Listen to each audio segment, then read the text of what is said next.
You're listening to the Co-Creator Network. When you change the way you look at things, the things you look at change.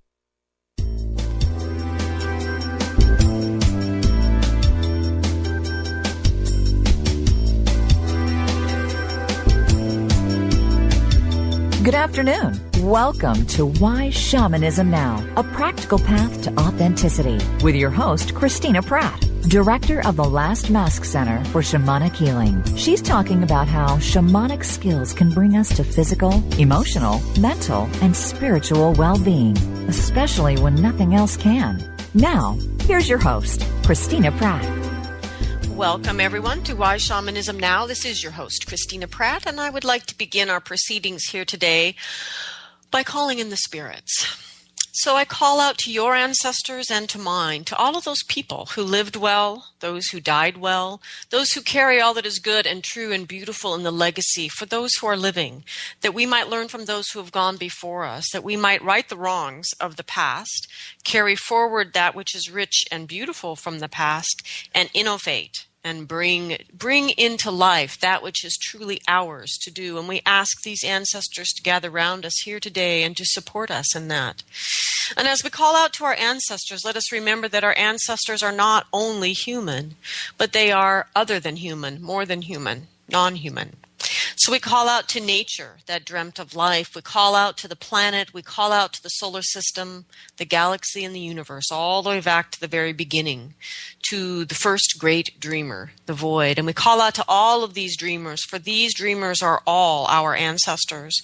And we call out to these ancestors to be with us here today and to help us to see through the house of mirrors that we as humans can uniquely create. One of the great gifts of shamanism is that we have helping spirits that are not human and that can help us see through the traps that are uniquely ours. And so I call out to all of our ancestors in all of their many forms that we may draw on the great richness of our heritage, our full heritage, our complete heritage, our true heritage, to be the people that are truly called to be creating the new story for the people in the new world.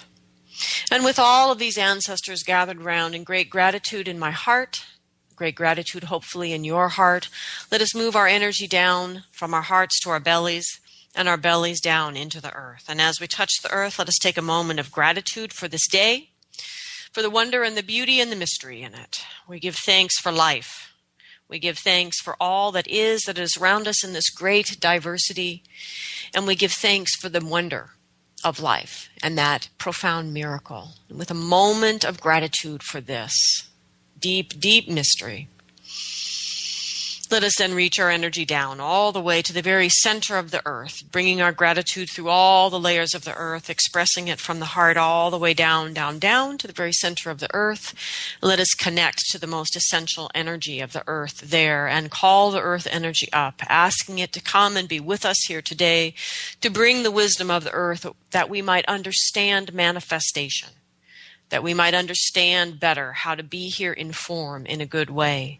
And as we draw this energy that restores and replenishes and rejuvenates up through all the layers of the earth and into our bodies, we call in the energy that helps us to ground. We call in the energy that helps us to bring home with us wherever we are, to reach out to others, to create hearth, to create family, to create community. We call out to the energy of the earth to help us to have a sense of belonging, a sense of union and connection. We call out to the earth to help us to be one with all things, embracing that great diversity and expressing our own uniqueness in a way that is balanced and whole. We call out to the earth and we ask the earth to give us this moment in this day that we might stop, let our mind grow silent, and feel our oneness, our place in the great fabric of it all. And from that moment, let us come into right relationship with ourselves, right relationship with others, right relationship with our physical environment, and right relationship with the invisible world.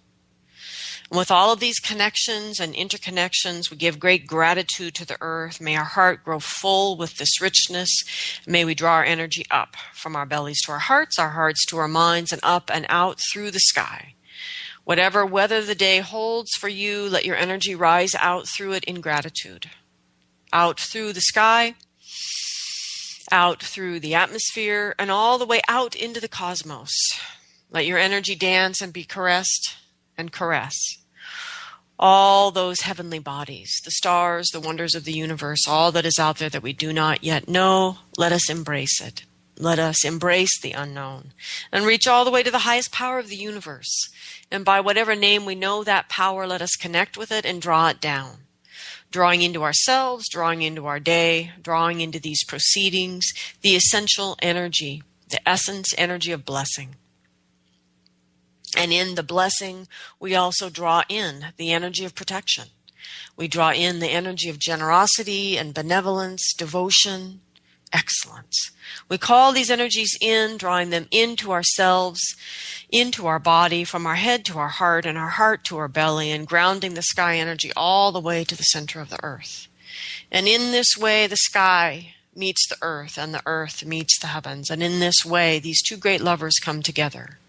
And know that union for just a moment in your great imagination inside of yourself, and let that big love, that great dance of yin and yang energies inside of you open up the space, so that we can call out to the energy of the heart to be full here, to be clear, to be open, to be strong.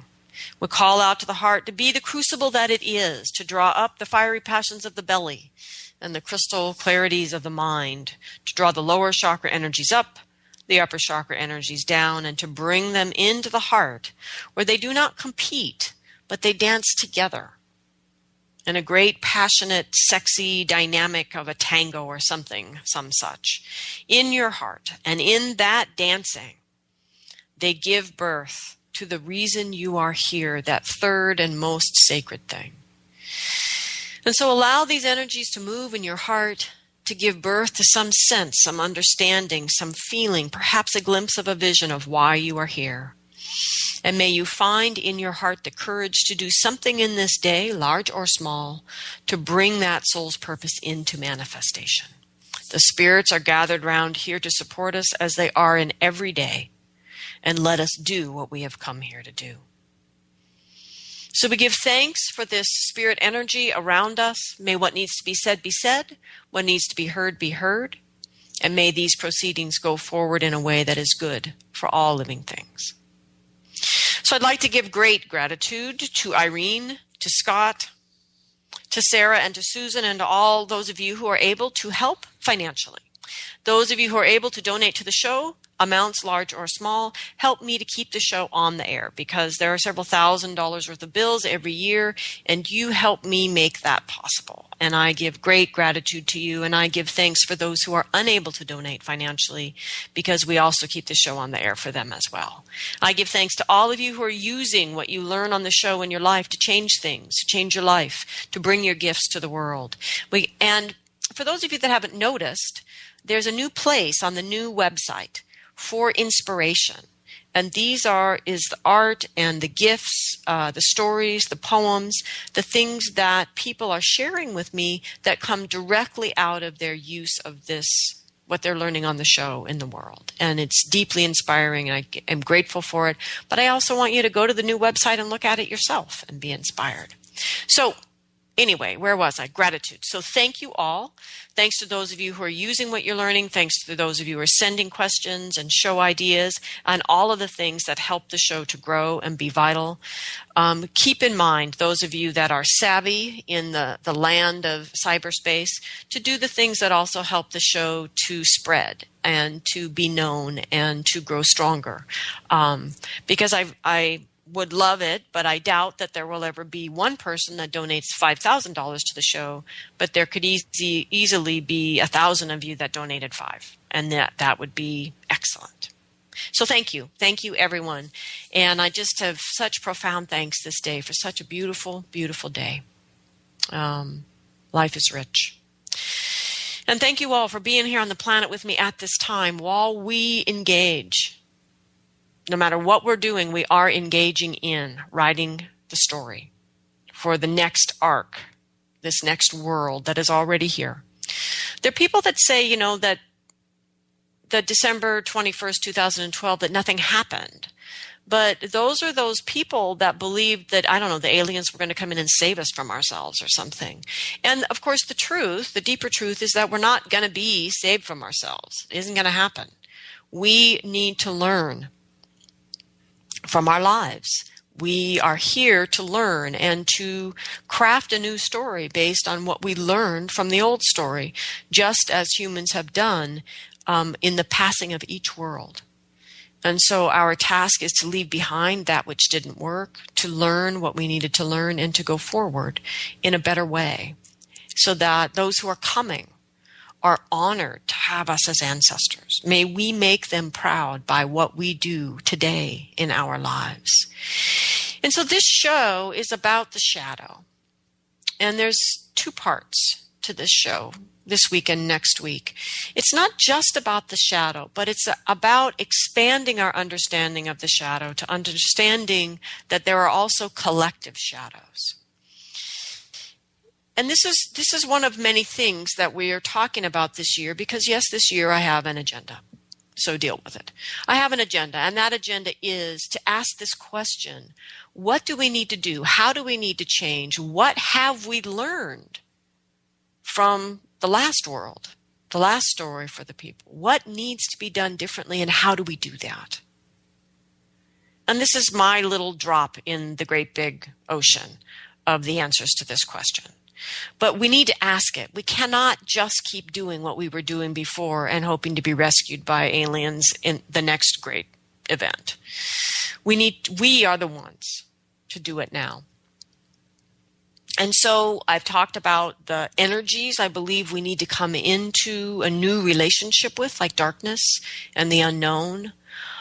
We had the messages from the teachers, the great teachers, as we came into this time. One other theme through this year is how can we understand evil in a different way so that we can be more effective in no longer carrying that story, the story of evil, that we can deal with it in reality, in its true manifestations, and not enhance it, not give it life beyond what its own reality deserves.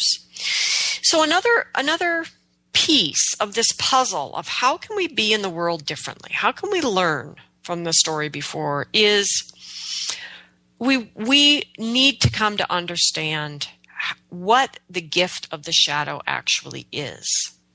Now, there was great work done by men and women.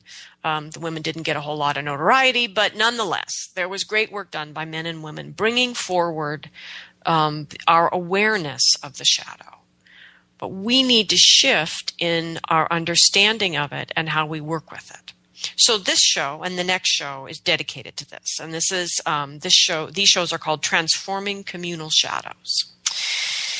And I forgot to mention that we are live. So if you'd like to call in about this topic, you can call in at 512-772-1938. You can Skype in from the co-creatornetwork.com site, or you can email me at Christina@lastmaskcenter.org, and I would be happy to read your question on the air or simply bring it into next week's show.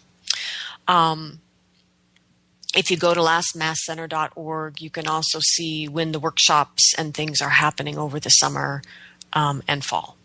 All right. So moving along to the communal shadow. So what is the shadow? So let's all get on the same page here. So the shadow itself is an archetypal space that we put aspects of ourselves in. The nature of this space is that anything put in the shadow space becomes lost in the unconscious. So just like the shadow my body casts because the sun is behind me, the shadow itself is neither good nor bad. It is just hard to see things clearly when they have been cast in shadow. So generally now, though, generally what we refer to as the shadow is not so much this space as it is the rejected aspects of ourselves that we put in the space. And so we're really talking, when we talk about shadow, we're really talking about shadow selves, in a sense. So these rejected aspects of ourselves are both aspects that we value, which we usually refer to as positive or light in the common language, or those that we don't value, which we usually call negative or dark. I'm not real happy with those terms, but basically you get my point. So the point is that due to harsh judgment or fear, we reject aspects of our being, not because they are bad or because they actually are scary or anything like that, but because we're being taught to judge them that way. We're being taught to fear them. They are not innately problematic. We are being taught to perceive of them as problematic. And thus, we shove them into the shadow space, into our unconscious, where we will not have to deal with them. Because these aspects of ourself have been lost in the unconscious, they end up repressed, undeveloped, and denied. In other words, the shadow is a closet filled with undeveloped potential. And that's how we need to begin to see it. So the shadow is a closet filled with undeveloped potential that we don't know about, because anything that is unconscious, we don't know about.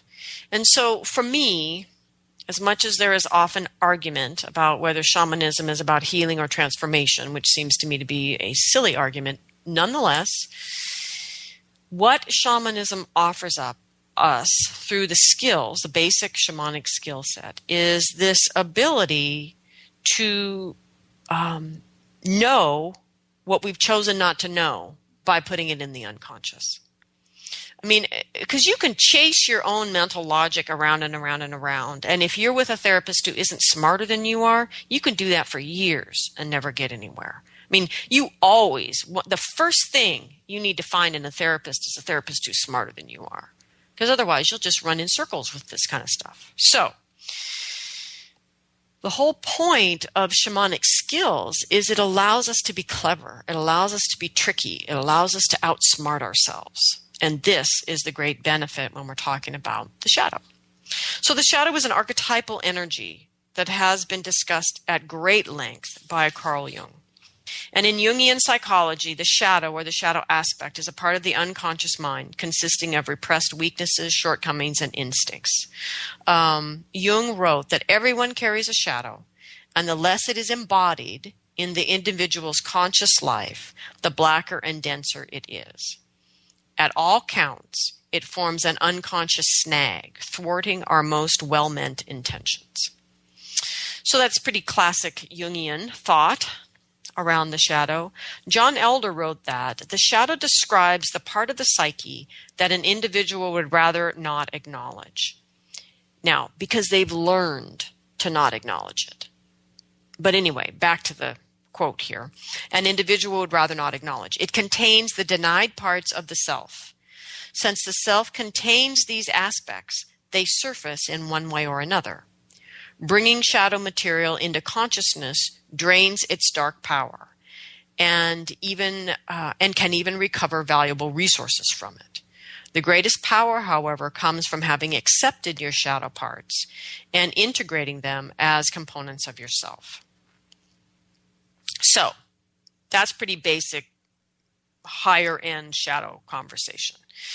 There's another show about the shadow and the divine in the archives that delves into shadow more, if shadow's really an unfamiliar concept to you. But I'm going to forge ahead today assuming you've got some background, some understanding in the shadow, or you're just willing to forge ahead with me even if you don't.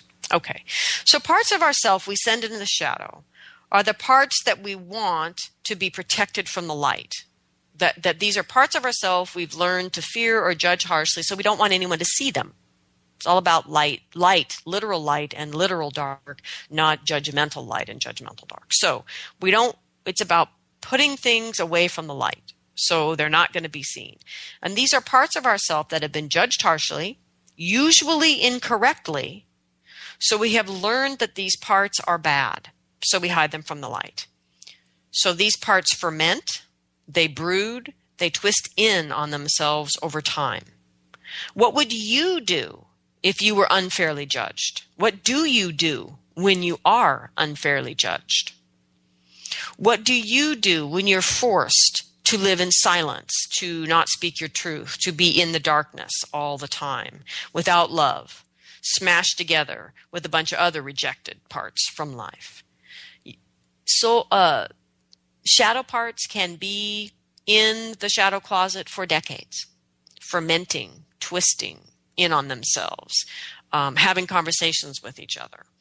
So it's a problem because these energies change in the shadow closet. They become something they weren't originally. Originally, every energy shoved into the shadow was an ally to your soul's purpose. In fact, it was a necessary ally, absolutely required. Every single aspect of yourself that is now residing in the shadow, because someone else taught you to not trust it or to judge it or to be fearful of it, is actually, originally, an ally you need to live your soul's purpose. So remember I said the shadow is a closet of unrealized potential.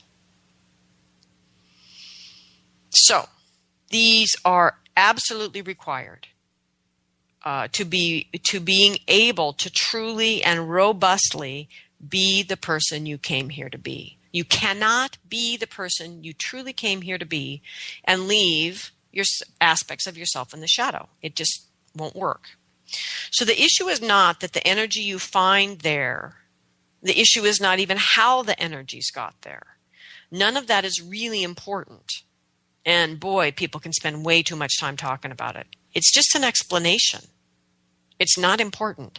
What is important is that every energy recovered from the shadow must be transformed, not integrated. And I have gone on and on about this in other shows as well. So that's also not the point of today's show, but I just want to clarify that the transformation requires unconditional acceptance of the shadow part as it is, but not integration. Shadow selves require that we accept them and we love them as we find them, and that we then work with them consciously in the conscious process with spirit to discover the path of transformation that will restore the shadow self to its true identity.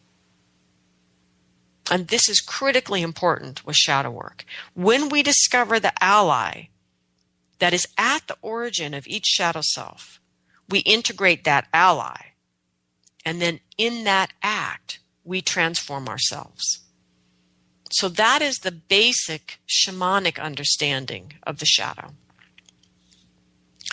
The capacity to do this is the focus of year 2 in the cycle training that I teach. That it is absolutely essential that we learn the sense of when a shadow energy is up. What does it feel like? Because they're extremely sneaky. And your shadow energies are as smart as you are. So it's very important to begin to understand what shadow energies feel like when they arise, and how to be suspicious of the kinds of patterns in life that point to the shadow, and most importantly, how to deal with it when it arises effectively so that you can reclaim your allies. Okay, so there's a TED Talk from 2011.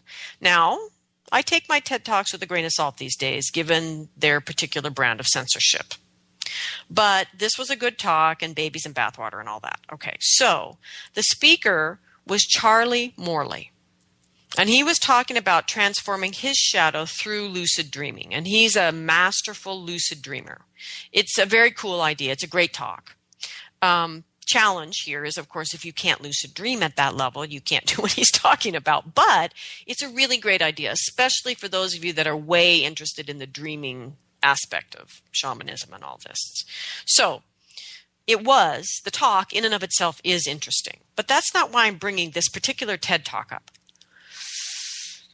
At the end of the talk, so it's 8 minutes and 21 seconds into the talk. It's very end of the talk. Charlie shares his big idea.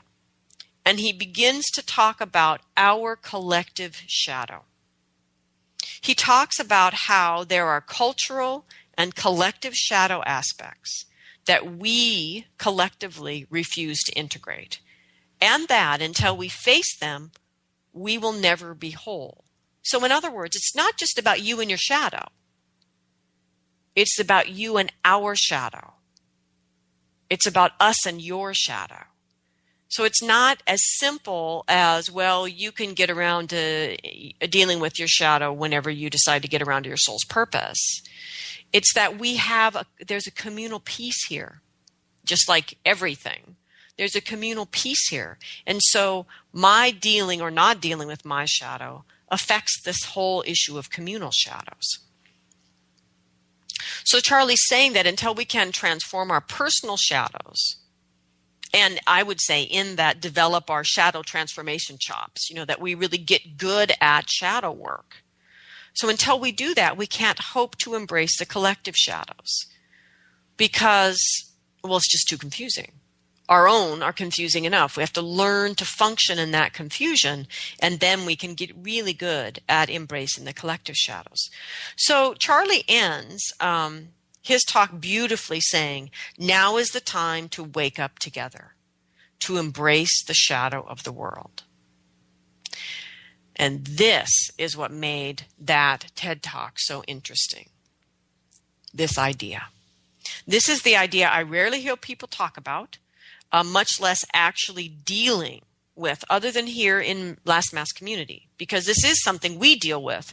But every time a new person comes into the community, we have to explain what this is, why it matters, and help them kind of get up to speed with valuing it. So what I loved about this TED Talk, it was the first place outside of my own community that I really heard someone talking about it as something that in Charlie's world, you just can go to sleep and deal with.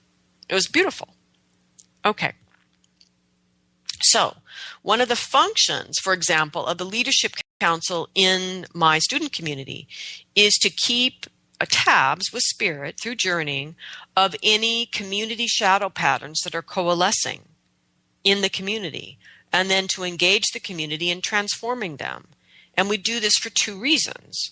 One is to harvest that gold for the community. It means there's an ally that's wanting to emerge. So we want to harvest that ally. We want to transform that shadow pattern into the allies.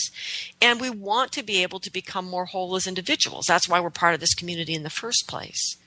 And so it's part of this understanding that the individuals don't really function without the collective, and the collective doesn't function independent of individuals. Okay. So back to the shadow and you and me. Okay, so everything that is you began as pure, innocent infant. You, I, we, each of us, we are innately good.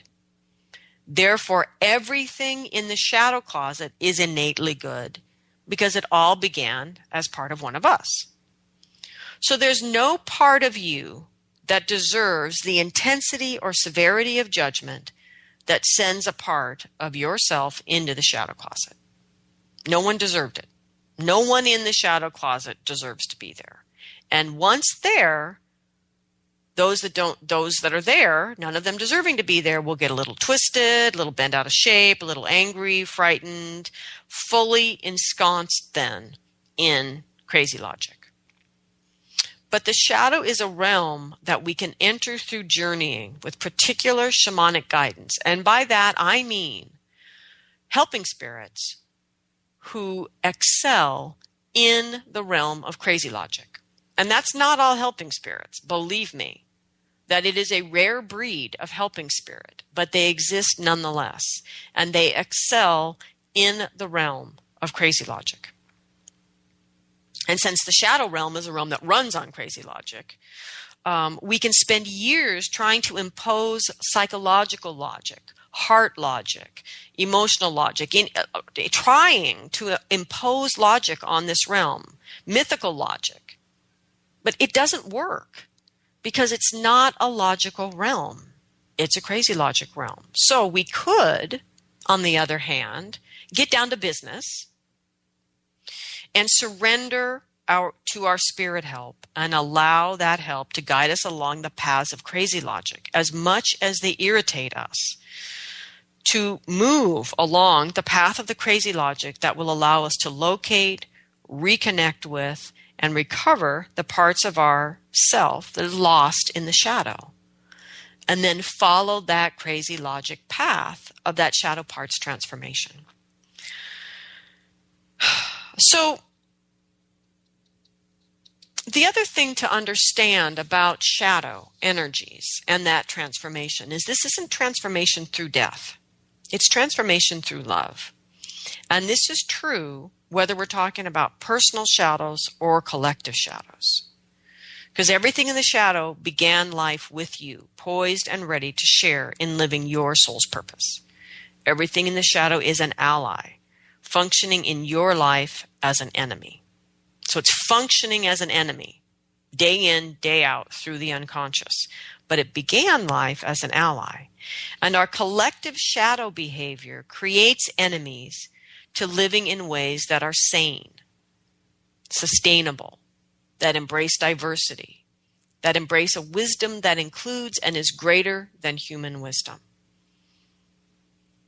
So these collective shadow energies create ways of living that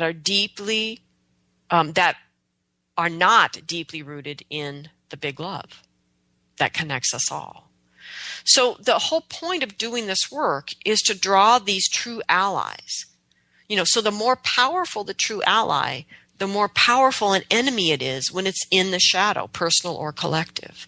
In other words, the more effective our collective shadow is in disrupting and sabotaging our life together, the more we have to gain from entering the shadow realm and transforming these collective shadows. Because it means the allies are really powerful if the enemy is that good at destabilizing us and getting us to create ways of life that go against everything sane, sensible, and sustainable. So we have nothing to lose in doing this work together than our hiding places, and we have everything to gain. The shadow is an archetype, and we will always have a shadow closet. That space will always be there, but it could be empty. As Jung said, the best political, social, and spiritual work that we can do is to withdraw the projection of our shadow onto others, because this is, of course, what's creating collective shadow energies.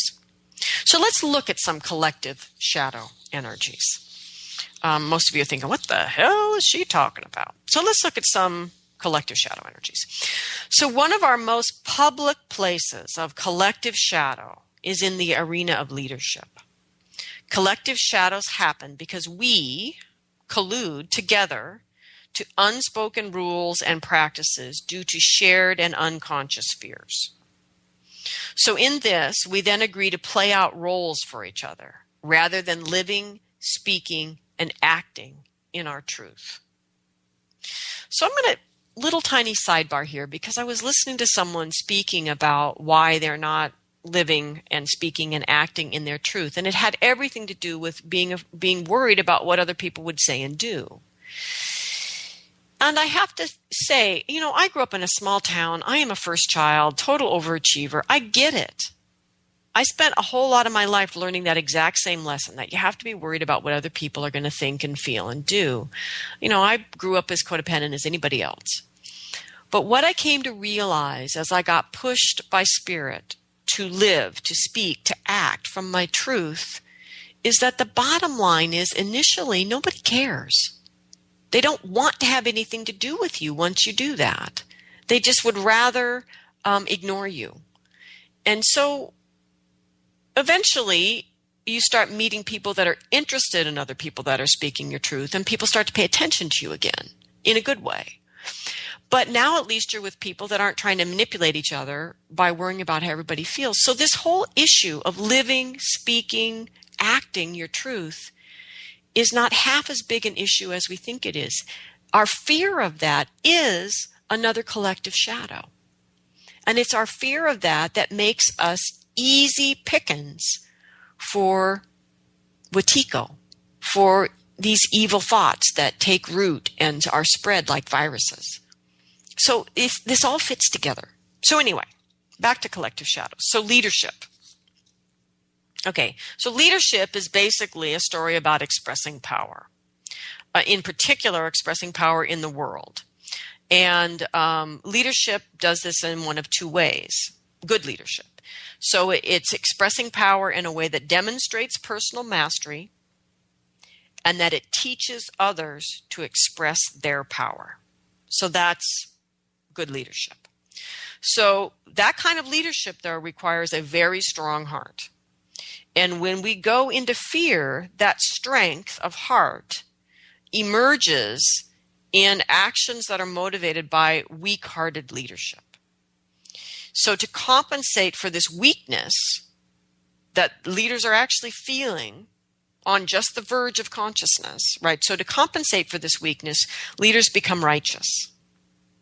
So righteous behavior, no matter the flavor, but just righteousness, righteous behavior is always a sign of shadow behavior. It doesn't matter whether it's ecological righteousness or religious righteousness. It doesn't matter what the righteousness is. It's just a flavor, like flavors of ice cream. It's still ice cream. It's still righteousness. So the irony of expressed righteousness is that it reveals a lack of trust, because people that are righteous seem so sure of themselves. But the truth is that certainty is covering up a deep lack of trust. So in other words, I feel my righteous position arise within me and clarify itself, right? And now a balanced leader says, thank you very much, righteous position, for that clarity about me, where I stand, but I am a leader. So let me reach through my trust in whatever I trust and find the flexibility I need to lead a diverse group of people toward what is collectively right for us, which means I have to trust things other than my own attitude. But you see there that how that righteousness is a lack of trust. So righteous leadership is expressed first and foremost in America's leadership in positionality and inflexibility. Oh, don't even get me started on examples. The attachment to position, to the extent that we would allow the downfall of a country with the refusal to be flexible, characterizes our leaders today in America, and many of them. And they are a reflection of our shadow. They are playing a role for us, just as we, in our refusal to lead ourselves, are a reflection of their shadow. So we are all caught up in this collective shadow behavior together. So the collective shadow in leadership also coalesces in patterns of judgment and casting blame on others. So this shows a lack of trust in others' goodness, in their reasoning, their own logic that happens to get them somewhere different than yours gets you. So it shows a lack of the necessary acceptance, objectivity, and discernment that would actually qualify someone to lead, right? So the heart's gone weak-hearted, and the leader, to compensate, goes into this place of strong judgment and casting blame to create this false sense of strength when the true weakness is in their own heart. And so they're not able then to access trust, and then necessary acceptance, objectivity, discernment, these things that are all required for someone to lead well. So the question is, where do you cast blame on our leaders? How is that a direct route to a journey question for you that could lead you right to shadow energy? And it leads you right to your own shadow energy that is ready to be free from your shadow, or else it wouldn't be coming up. So these collective shadow energies that we're all participating in, playing out all these different roles in, colluding together to coalesce, are the result of the old story. And we're given this opportunity right now at the beginning of the new world to lift these energies off so much more easily than ever in our lifetimes, those of us that are living today, who've lived in both worlds. The issue is we've got to wake up to the fact that this is a shadow pattern that we are playing out. We need to embrace the madness and begin to transform this shadow. So another place that leaders who fail in the courage of heart, another place when they go into that weak-heartedness is they try to make a show of strength through control. So one example is people wanting to license and regulate and control shamanic practitioners. Right? There's a lack of courage in the heart, a weakness in the heart, then a desire to compensate for that, not through good leadership, but to just control the situation. So these leaders, be they mothers, fathers, or world leaders, right? They lose their trust in those that they lead. They become attached to a particular outcome, and they abandon the process of co-creation of our shared future. Remember, a good leader leads in a way that teaches others to express their power, that demonstrates their personal mastery. And by that I mean their mastery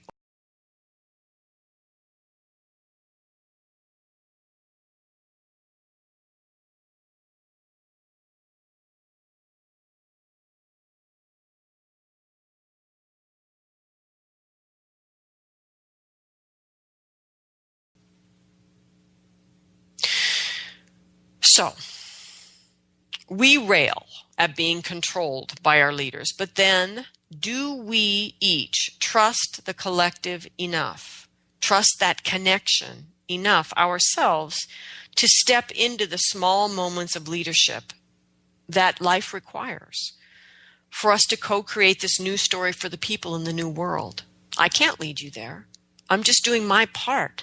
All of us are asked in our life to lead. There's a moment in every day where you're asked to step forward as a leader.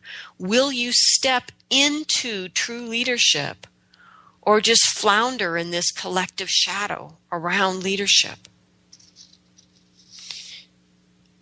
So I have the joy of having a student who could say yes to my last question, that yes, she does step into the small moments of leadership in her day, and she is co-creating the new story for the people in the new world.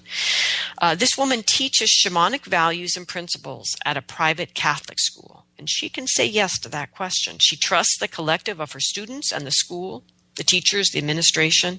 She trusts them all enough to surrender control, allow spirit in, and to lead the emerging spirits of these children and to tend the outcome of what wants to emerge.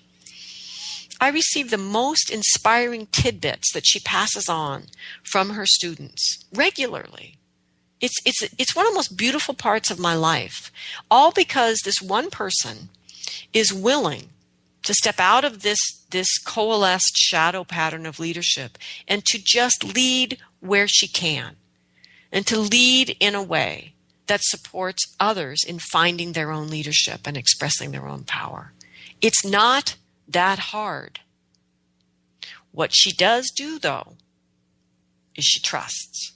She has the capacity to trust, not willy-nilly, vacuous, innocent trust, but the trust born of years of life and coming to understand that what she's finding in her shamanic practice is worth trusting. So if we are to heal our collective shadows, if we are to truly transform them, then we must get the healer out of our collective shadow as well. The leader is only one of many energies that is drowning in our collective shadow. The healer is another. The work of the healer requires a full and loving heart, but nothing frightens us humans more than truly open, loving actions in the world. To do it publicly, to be outed in the world as a person who believes in love, as a person who will allow the motivation in their heart to motivate their actions in the world. That's healing energy.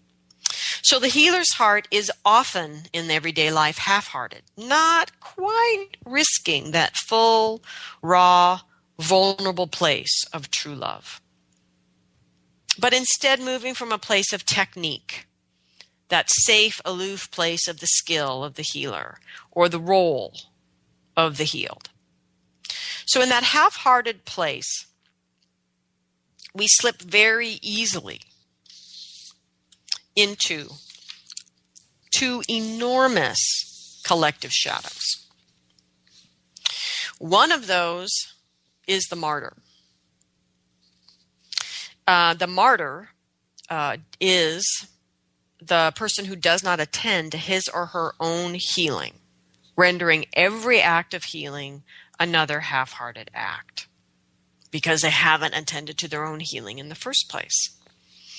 So this is one place that this the healer energy moves into this collective shadow. One is the martyr. And the second collective shadow of the healer is the addict. And the addict is the pattern of indulging in the neediness and withdrawal that we feel when we go half-hearted. And then seeking the intensity that is the surrogate for doing the real thing, which would be to risk that full, raw, and vulnerable heart, and to be truly full-hearted. It's a raw, vulnerable place to be. And yes, the majority of people deeply invested in the old story will think you are a fool. Get over it. Because what we know from our shamanic life, what we know in our bones from our shamanic life, is this is the only option to follow the big love, to become a vehicle for the further and greater manifestation of this energy and the interconnectedness of things, because then we make sustainable choices. We make choices that embrace all living things. We don't kill off all the bees. We don't frack the earth and poison it so there's no more water. We live in a way that is sane. And we are able to begin to heal the deep, deep social wounds that we carry, that we avoid by sliding into these collective communal shadows. So the path out of the collective shadow of the healer is actually very simple. It's just not easy. And it is the path of love at all times, fierce and unwavering. And by its nature, it is also the path of balance. And this is terribly, terribly confusing for us. Because our idea of love is utterly distorted and confused by songs that speak of a kind of personal, sort of selfish love, the love that's all about me and you, and you're mine and I'm yours and we'll be together forever. Here's my heart. Problematic. Love, the big love, begins with the Tao, begins with the yin and the yang energy within us, awakening the true, full, four chambers of the heart and all the powers of the heart, and our willingness to step into the world as a lover, unapologetically, and to do things because they are right, to do things because you are the one who is there to do it, and to do things because you love the day. You love life. Because you're not afraid to love. So, one of our great collective shadows is driven by this fear that many of us share, that it wasn't safe as children to love. And that's why our hearts are designed to love again. Because we have to learn. We have to learn that we are here as love manifest, and that we are here to manifest it. Every gift we have to give, every action we are going to take as warriors, as leaders, as teachers, as visionaries, all of it is an expression of our love for life, for the world, because that's the original dream. And we have this huge arc of a story behind us. It's in retrospect now. We have the beauty of that clarity to guide us in how to go forward. And this embracing of our personal shadow so that we can begin to develop the chops, the skills necessary to transform these collective shadows. It's good work, but it's not the work of those who are weak-hearted or half-hearted. It's going to be the work of people who can lead with strong hearts, people who can heal with full hearts. And it is people who put themselves in service of the big love, in service of the Tao, so that we can become agents of change that help simply to restore balance to life. And yet we live in a time with these two enormous collective shadows, the martyr. And see, the problem with the martyr is that Jesus was a martyr. And thus, in being like Jesus, people are martyrs. And we need to understand that that really wasn't his teachings. His teachings were about love, like all the great teachers. Their teachings are all about love. And so we need to understand the martyr not as something to aspire to, but we need to understand the martyr as a healer wanting to come out of the shadow. That we must attend to our own healing, or our every act of healing is a half-hearted act.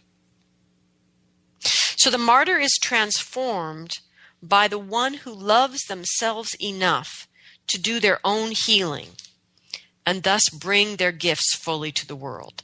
So when I think about this, the first thing that comes to mind, interestingly enough today, I don't know the man's name, but he was a big evangelical Christian guy, big name, big money. And he turned the teachings around. And he said, basically, we have to change how we interpret the word because it is leading us to ecological disaster. That we must understand that the love that Christ teaches is love for all things. So that was an act of transformation of a shadow in this man who was a leader, coincidentally. So we are all part of this collective shadow. So every single one of us needs to look for the martyr. Where are we martyring ourselves? How are we participating in this great uber martyrdom? And how can we simply begin to do our own healing and to support others in doing theirs? And it's about loving ourselves enough to do what we need to do and to bring our gifts fully to the world. Okay, so then the other collective shadow, the big, especially in America, but it's not only America, big, enormous collective healer shadow is the addict.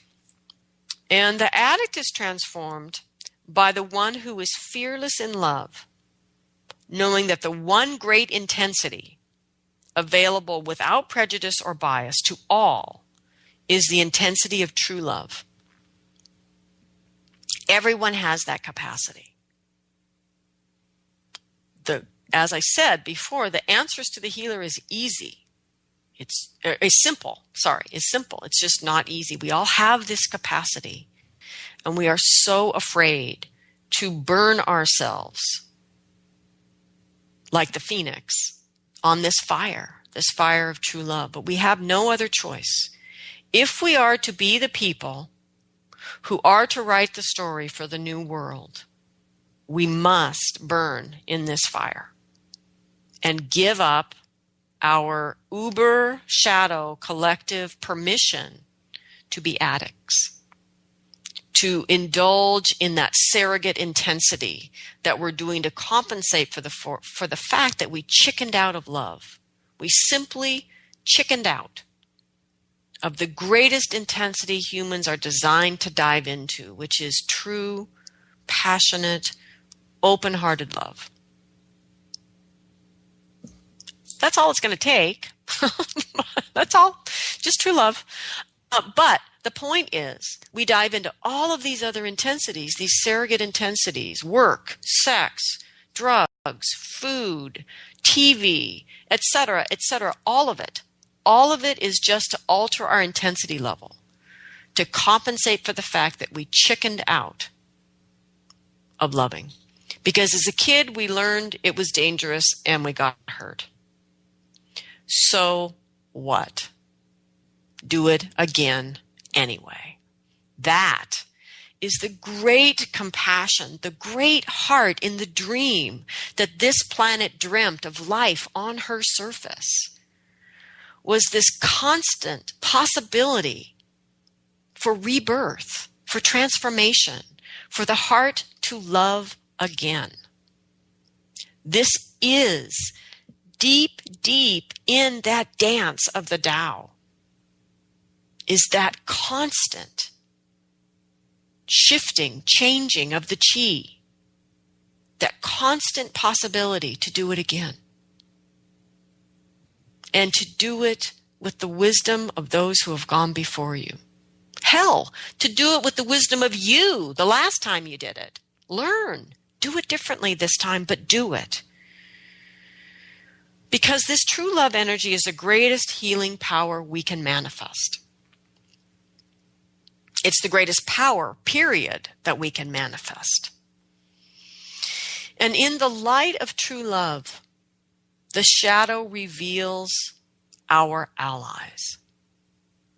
Your allies, my allies, our allies. The collective shadow reveals our allies. It is so easy to be crushed, depressed, and despairing under the weight of our collective shadows. I mean, not a day goes by I don't have to admit that I wish a tidal wave would come in and just wash everybody in Washington out to sea so we could start over again. But that wouldn't really help, and that's a little bit violent. But it's so easy to be crushed by the weight of these collective shadows. And we forget in that crushing weight that is communicating to us the power of those allies. And that is why it is worth our time and energy to go for it, to work together to transform these collective shadows, to recover our allies. Why does it seem so hard? Because we're trying to do it alone. Because we need our allies from the shadow. And when we recover those together, we will recover ourselves. We then have the possibility, each as individuals, to be truly whole as well. And then we can actually, together, write a new story for the people of the new world. And our descendants will be proud to have us as ancestors.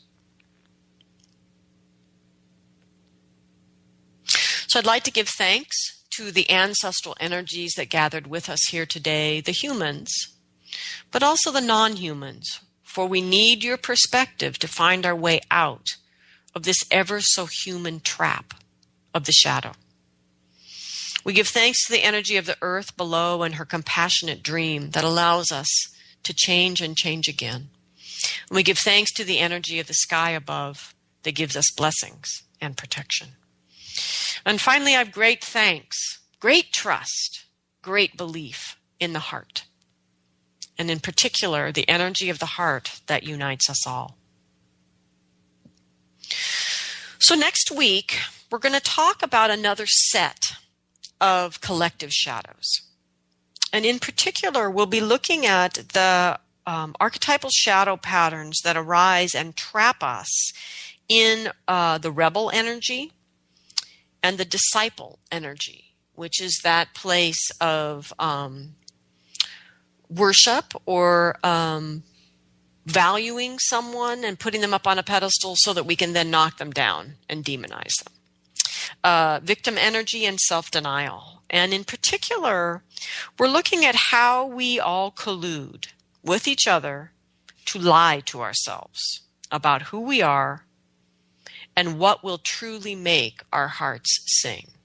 And how we continue to lie together about the very simple fact that we can, together, actually live lives that will make our hearts sing. So thank you all for listening with me here today. I hope that you can find the courage to step into that little moment of leadership that will arise in this day, and then step into that little moment of healing and know that they are yours for the taking. Thank you, everyone. Have a good week.